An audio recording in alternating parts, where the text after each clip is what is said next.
लड़कियां आई, ये यहाँ पे व्यापारी का भेष बनाए बैठे हुए थे। अब अपने देश के लोगों को तो कौन नहीं पहचाने। जैसे लड़कियों ने उनको देखा, जगमाल के साथियों को, और जगमाल के साथियों ने लड़कियों को देखा कि है तो अपने वाली, उन्होंने कहा आ जाओ फटाफट, सबको घोड़े पे बिठाया और वहां से निकल के आगे। कहते हैं जगमाल गिंदोली को बिठा लेता है। मल्लना जी के बारे में एक दूसरी बात बताता हूँ। मल्लना जी का एक बेटा था जगमाल। जगमाल कहते बहुत बदमाश था, लड़ाइयां करने में डेली मारपीट करता, कभी किसी न किसी को पीट के आ जाता, और को नहीं मिलता तो घर में आके पीट लेता। कहते हैं एक बार तो अपने अंकल को पीट लिया था। मल्लीनाथ जी के भाई थे वीरमदेव जी, एक दो बार तो वीरमदेव जी की पिटाई कर दी थी, इसलिए मल्लीनाथ जी तो खुद ही थोड़े नाराज से रहा करते थे। और मल्लनाथ जी हमेशा उलाहना देते रहते यार क्या लड़ाइयां करता रहता है। ऐसे एक बार समय बीत रहा था, वहीं राजधानी के पास में बाड़मेर के अंदर कोई गांव पड़ता था सिणली, और एक दिन कोई वहां पे गांव की लड़कियां, गणगौर के आसपास का टाइम था, और गांव की लड़कियां कुएं पर पानी भरने के लिए गई भी थी।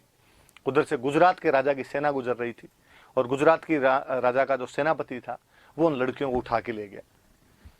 थोड़ी देर तक लड़कियां जब पानी लेके वापस नहीं आई तो कहा कि भाई लड़कियां कहाँ गई, लड़कियां कहाँ गई। तो लड़कियों को तो गुजरात का पता लगाया, वहां पर तो सब गुजरात की सेना निकल रही थी, वो लड़कियों को उठा के ले गई।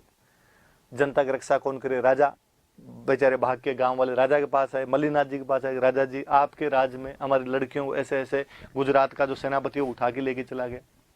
मुस्लिम सेनापति था, मुस्लिम राजा था, वो उठा के लेके चले गए, हमारी बचाओ। मल्लीनाथ जी ने कहा ठीक है भाई सेना तैयार करो, सेनापति को ऑर्डर दिया, सेना तैयार हो रही थी। इतने में जगमाल आया कहीं से। और डैडी किधर तैयार हो रहे हो आज? मल्लीनाथ जी ने कहा मंगते तू तो घर पे रहता नहीं है, और तेरे को पता है अपने गांव की लड़कियों को ऐसे ऐसे गुजरात का मुसलमान सेनापति उठा के ले गया, हम वापस लेने के लिए जा रहे हैं। जगमाल को बात चुभी, जगमाल ने कहा तो आप मत जाओ, मैं लेके आऊंगा। यार तू और कहीं बीच में लड़ाई करके वापस आ जाए। उसने कहा पक्का वचन है आपको, मैं लेके आऊंगा। तैयारी शुरू की जगमाल ने, कहा पता लगाया कहाँ गई, कहा साहब अहमदाबाद के किले के अंदर लड़कियों को ले जाके रख दिया गया। कहा गया अहमदाबाद पर आक्रमण करते हैं, किसी ने कहा कर मत देना, राजा की राजकुमारी रहती है वहां पर। गुजरात का जो राजा था उसकी राजकुमारी का नाम था गिंदोली, गिंदोली नाम की राजकुमारी थी, कि गिंदोली रहती है वहां पे, राजकुमारी गिंदोली, शहजादी गिंदोली रहती है, और चारों तरफ पहरा है वहां पे राजा। और राजकुमारी के महल पे कोई परिंदा ही पर नहीं मार सकता, और अपने वाली लड़कियों को राजकुमारी की दासियां बनाया हुआ है वहां पे, और अपने वाली लड़कियां वहां पे उसके काम धंधे करती है आगे, कोई उसके कपड़े धोती है, कोई झाड़ू पोछे करती है, कोई उसके मैगी बना के लाती है, वहां पे रहती है।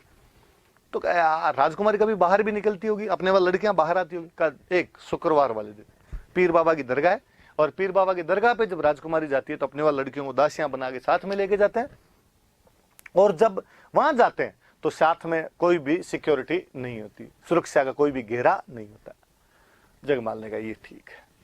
कहते हैं जगमाल ने घोड़े के व्यापारियों का भेष बनाया। मालानी के घोड़े बहुत फेमस रहे भाई, आप याद ही रखना हमेशा, कोई पूछे राजस्थान में घोड़े कहाँ के फेमस रहे, तो मालानी घोड़े बहुत फेमस रहे। यहाँ पे घोड़े के व्यापारियों का भेष बनाया, अच्छे अच्छे घोड़े लिए अपने साथ में, उन घोड़ों पे अच्छे अच्छे योद्धा लिए, सारे व्यापारी बने।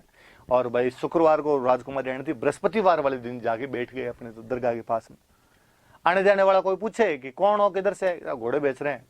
घोड़े के व्यापारी इधर उधर घूमते भी रहते थे, डाउट कौन करे। कोई भाव पूछे घोड़े का तो 3,000 वाले घोड़े का भाव अगला 30,000 बताए, तो अगला के यार इतना महंगा बिकेगा ही नहीं, ये मन ही मन सोचे कि बेचना ही किसको है। कहते हैं दूसरे दिन शुक्रवार को नियत समय पर राजकुमारी गिंदोली, शहजादी गिंदोली अपने वाली जो राजस्थान वाली लड़कियां थी उनको साथ में लिए भी आई। लड़कियां कोई उसकी थाली लेके चले, कोई चादर लेके चले, कोई पूजा का सामान लेके चले।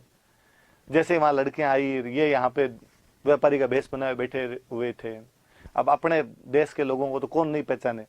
जैसे लड़कियों ने उनको देखा, जगमाल के साथियों को, और जगमाल के साथियों ने लड़कियों को देखा कि है तो अपने वाली, उन्होंने कहा आ जाओ फटाफट, सबको घोड़े पे बिठाया और वहां से निकल के आगे। कहते हैं जगमाल गिंदोली को बिठा लेता है, जगमाल गिंदोली को लेके आ जाता है वहां से, और जगमाल गिंदोली को वहां से अहमदाबाद से लेके मेवानगर तक जब तक आया तब तक गिंदोली को जगमाल से बेपनाह मोहब्बत हो गई। और कहते गिंदोली ने वापस जाने से मना कर दिया था। फिर गिंदोली यहीं जगमाल के पास में रही, तो उसके पिता ने कहा था भाई आजा वापस, नहीं। पर जिस दिन गिंदोली को लेके आए थे उस दिन अपने गणगौर का त्योहार था। तो आज भी अपने राजस्थान में गणगौर के समय गिंदोली के गीत गाए जाते हैं, गिंदोली याद की जाती है। अपनी मम्मियाँ गिंदोली की गीत गाती है, आप पूछ लेना। तो देखो कल्चर की बात कि हम गीतों में गिंदोली गाते हैं पर हम जानते नहीं वो कौन थी। कि गिंदोली वळती धरान गुड़ला ऊपर घाल, मांडल स्यूं ल्यायो मर्द मालरो जगमाल, कि मल्लीनाथ का जगमाल गिंदोली को वहां से उठा के लेके आ गया था। तो अब से याद रखना कि गिंदोली के गीत कब गाए जाते हैं, तो गणगौर पे। गिंदोली कौन थी, तो ऐसे ऐसे गुजरात की शहजादी थी, अपने जगमाल लेके आ गया था। जगमाल कौन था, तो मल्लिनाथ जी का बेटा था, उसको गणगौर वाले दिन लाए थे, इसलिए उसके गीत कब गाए जाते हैं? गणगौर पे गाए जाते हैं।